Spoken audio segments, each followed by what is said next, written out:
নমস্কার বন্ধুরা, কিভাবে শোল মাছের কোরমা রান্না করতে হয় দেখুন আপনারা। আমি শোল মাছটা কেটে ধুয়ে পরিষ্কার করে হালকা একটু লবণ, হালকা একটু হলুদ দিয়ে মেখে রেখেছি 5 মিনিট। এখানে টক দই লাগবে, এখানে সব পদের মশলাই লাগবে, কিন্তু হলুদ একটু সামান্য লাগবে আর মরিচ দেওয়া যাবে না। এখানে নারকেলের দুধ করে নিচ্ছি, আর পেঁয়াজ কুচি, কাঁচামরিচ, আর এখানে পেঁয়াজ, রসুন, আদা আর ঘি লাগবে। ঘি দিয়েই রান্না করতে হবে পুরোটা, নাহলে খেতে স্বাদ হবে না শোল মাছের কোরমা। এখন ফ্রাই প্যান দিয়ে দিয়েছি, ফ্রাই প্যান গরম হয়ে গেছে, ফ্রাই প্যান তেল দিয়ে দিয়েছি। এখন মাছটা দিয়ে দেব।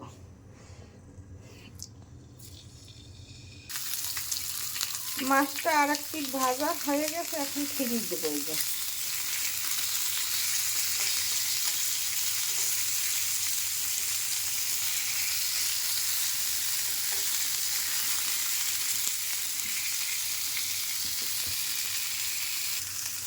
মাছ ভাজা হয়ে গেছে, এখন তুলে নেব। এই যে দাগ লেগে গেছে,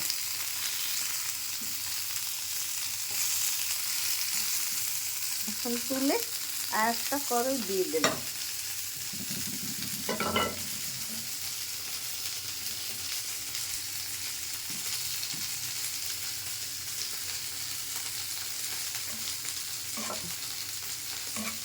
কড়াইতে একটু জল আছে, তাই একটু শুকানো লাগবে। কড়াইতে গরম হতে হবে, না গরম হলে হবে না ভালো।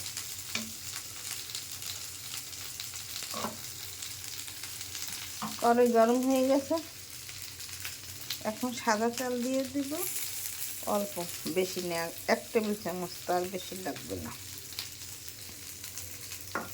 তার মধ্যে 1 চামচ ঘি দিয়ে দিতে হবে। কোরমাটা ঘিতেই রান্না হয়।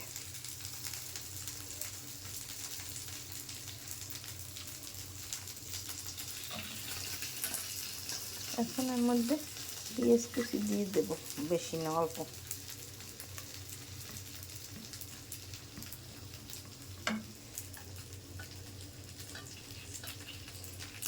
কাঁচামরিচ দিয়ে দেব,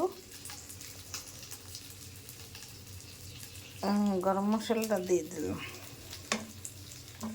আর একটা তেজপাতা দেব।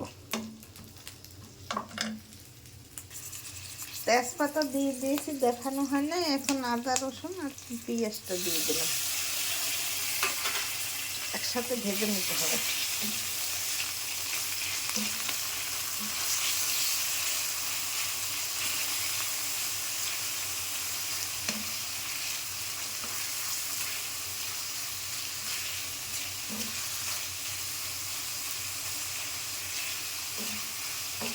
শুকনো মরিচ দেবো না, তাই কাঁচা মরিচ একটু বেশি দিয়েছি।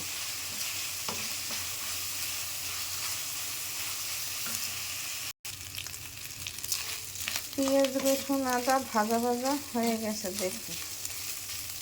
আর একটু সময় লাগবে, বেশি সময় যে বাদামি কালার হয়ে গেছে। এখন টক দইটা দিয়ে দেব।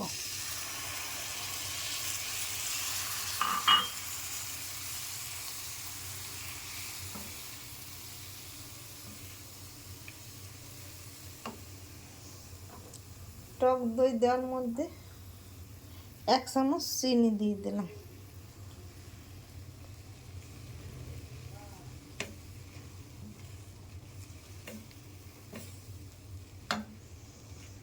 মশলাটা দিয়ে দিলাম সামান্য সামান্য, বেশি ডিমের কোরমা মশলা লাগে না। শোল মাছের কোরমায় ভুল হয়ে গেছে বলা।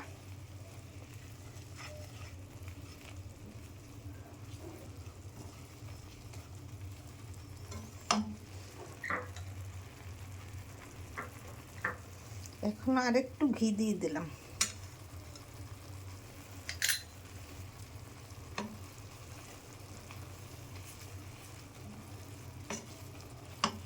এখন মাছ দিয়ে দিলাম।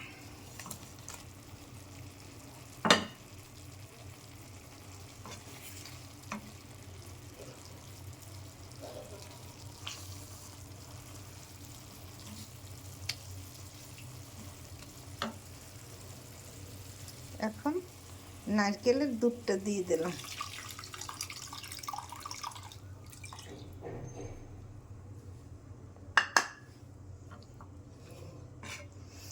ঢাকনা দিয়ে কিছু সময় ঢেকে রান্না করলে তৈরি হয়ে যাবে শোল মাছের কোরমা। এই যে দেখুন আমার শোল মাছের কোরমা তৈরি হয়ে গেছে। এইভাবে আপনারা ঘরে তৈরি করে খেয়ে দেখবেন, খেতে খুব দুর্দান্ত স্বাদ হয় পোলাওর সাথে খেতে। দেখুন দেখতে কত সুন্দর হয়েছে, খেতেও সেই স্বাদ হবে। এইভাবে আমি যেভাবে রান্না করছি সেইভাবে আপনারা রান্না করে খেয়ে আমাকে কমেন্ট করে জানাবেন কী স্বাদ হয়েছে। আমার ভিডিও ভালো লাগলে লাইক কমেন্ট শেয়ার দিয়ে পাশে থাকুন। ধন্যবাদ, থ্যাংক ইউ। আমার চ্যানেলটিকে লাইক কমেন্ট শেয়ার দিয়ে পাশে থাকবেন। শীতের দিনে এইভাবে শোল মাছের কোরমা রান্না করে খেতে খুব দুর্দান্ত স্বাদ হয়। আমার শোল মাছের কোরমা রান্না করা তৈরি হয়ে গেছে।